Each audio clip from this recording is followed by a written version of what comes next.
A voice on an open phone line, captured by chance, unaware it's being recorded. This is not a confession, not a dramatization. It is the sound of a crime in progress. Near Edmonton, Alberta, a 19-year-old named Amber Tuccaro makes a call to a friend during a ride on a late summer evening. The line stays open.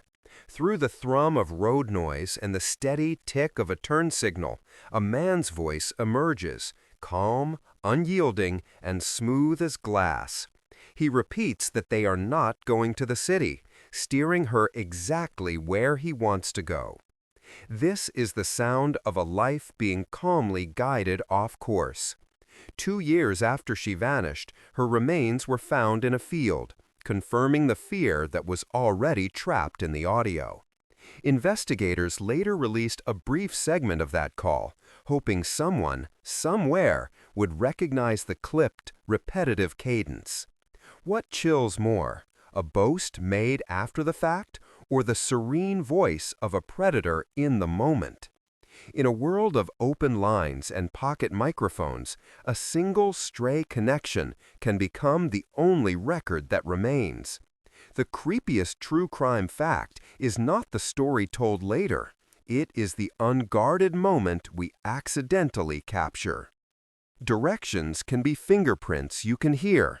In an audio lab, a technician leans into heavy headphones, rewinding the call. The tick-tick of the turn signal, the faint hum of tires, and then his voice again, steady, almost helpful.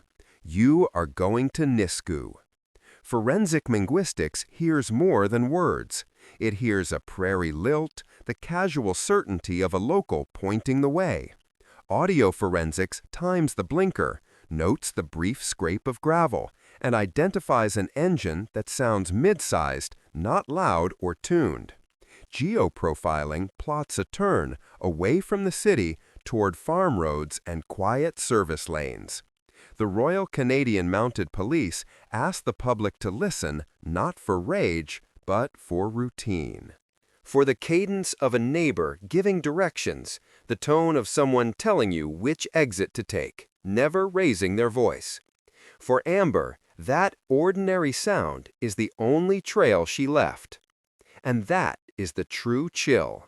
The voice is ordinary, decisive, and somewhere familiar to someone.